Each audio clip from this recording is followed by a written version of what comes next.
nós estamos seguindo ainda os acontecimentos que envolvem a guerra da Ucrânia, da Rússia e da Ucrânia. E nós tivemos uma reunião, inclusive, na Arábia Saudita com mais de 30 países. Não sei por que não convidaram o Putin. A gente sabe, o homem sair de lá é capaz de ser preso.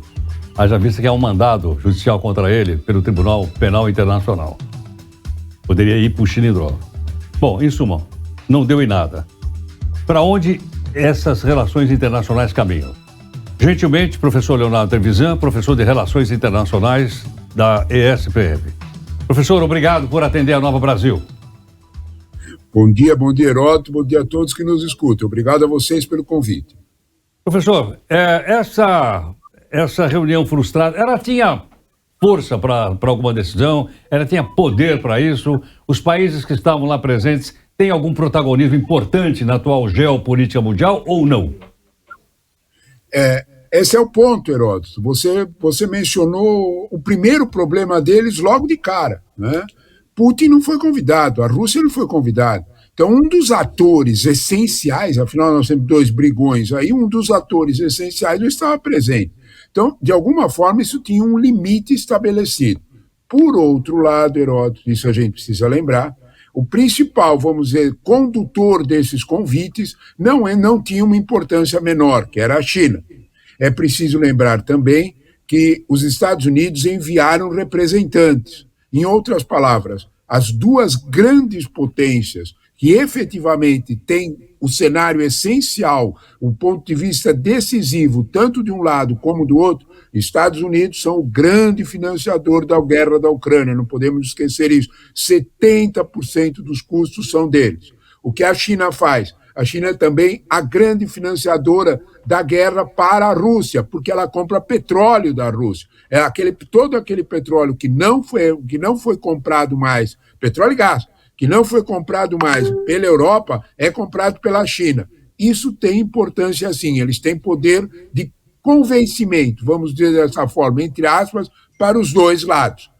Essa situação, porém, não andou, como você comentou, para definições mais concretas. Aquilo que mais me preocupou do resultado disso é que a única consequência real foi a célebre formação de grupos de trabalho. Ora, todos nós sabemos que quando isso acontece é porque pouco entendimento, pouco consenso ocorreu. Perfeitamente. Professor Trevisan, nós estamos também num momento que não se sabe se a Ucrânia está mais fortalecida, se não está, que ela tenha acertado mais a frota russa lá no Mar Negro. Que ponto nós estamos desse equilíbrio militar? Essa é a questão, Heraldo. Não é possível nós termos hoje uma visão completa da situação militar ucraniana sem nós lembrarmos de que a guerra está em uma situação de perigosa consolidação. Essa expressão não é minha, são de militares americanos. O que é que isso significa? Os dois lados têm, vamos dizer desta forma, objetivos que não podem ser alcançados pelo oponente. Vamos falar português claro. Os militares americanos já deixaram bem claro: a Rússia pode esquecer, ela nunca vai ocupar Kiev, ela nunca vai tomar conta da Ucrânia inteira, pode esquecer. Por outro lado, os militares americanos também reconhecem que será muito difícil retomar os 20% de território ucraniano no leste, perto da fronteira russa, que a Rússia também consolidou sua posição. Essa situação ficou visível nas promessas da contraofensiva ucraniana, que não aconteceu.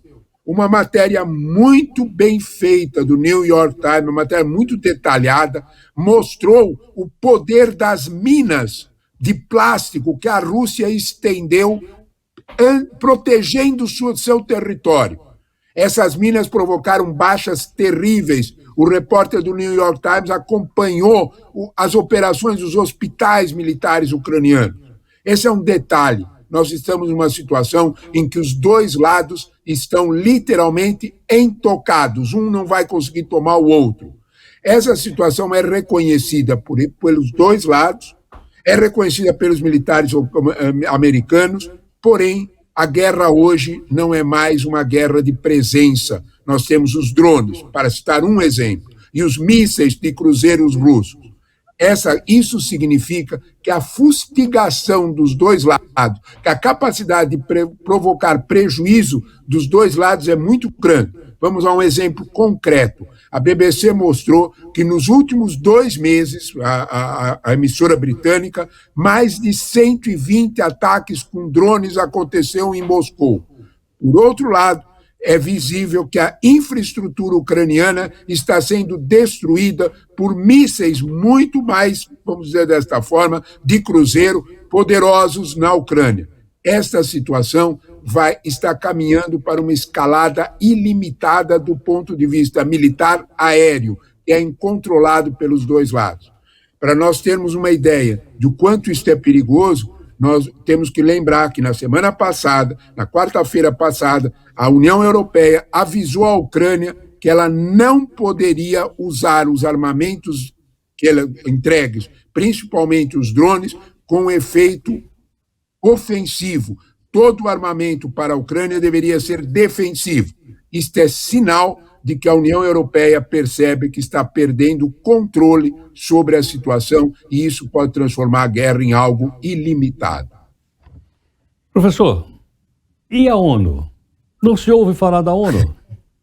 Essa questão não deveria estar sendo discutida lá no Conselho de Segurança da ONU, pelo menos? Que boa lembrança, Heródoto, que boa lembrança. Você tem toda a razão. Não se ouve falar mais da ONU. Não se ouve falar mais do Conselho de Segurança. O que nós percebemos é que os dois lados têm poder de veto no Conselho de Segurança. A China e a Rússia vetam, os Estados Unidos vetam do outro lado, Inglaterra e França idem. Portanto, de alguma forma, a ONU está ficando cada vez mais visível a sua pouca possibilidade de intervenção concreta em um conflito. É neste sentido, muito bem lembrado, é neste sentido o alerta de diplomatas importantes, tanto europeus, até mesmo a diplomacia brasileira fez um alerta de que, de alguma forma, será muito melhor termos qualquer acordo, mesmo um acordo imperfeito, do que uma escalada ilimitada nessa guerra. Esse é o ponto. Ninguém pode prever até onde irá essa guerra de drones, porque Putin já deixou isso muito claro. Ele não vai permitir qualquer ameaça, de alguma forma, militar importante. Ele avisa que usará armas táticas nucleares. É evidente que isso é uma terceira guerra mundial, é evidente que isso está saindo do controle. É este o sentido de cenário limitado. Foi este o sentido da reunião na Arábia Saudita. Foi uma tentativa de alguma forma de acordo possível. É evidente que caminhamos muito pouco. Nem a Arábia Saudita em sua reunião, e muito menos ONU com o poder do seu Conselho de Segurança completamente arruinado, que de alguma forma nós teremos algum caminho nesse processo. Não há dúvida nenhuma que o quadro está ficando mais tenso do que ele era há um mês atrás. Professor, muito obrigado. Obrigado a vocês pelo convite. Bom dia. Professor Leonardo Trevisan, professor da ESPM, conversando conosco. Uau. O cenário não é nada otimista. Muito didático. Paulo? Muito didático e não é nada otimista, hein, Paulo? Uhum.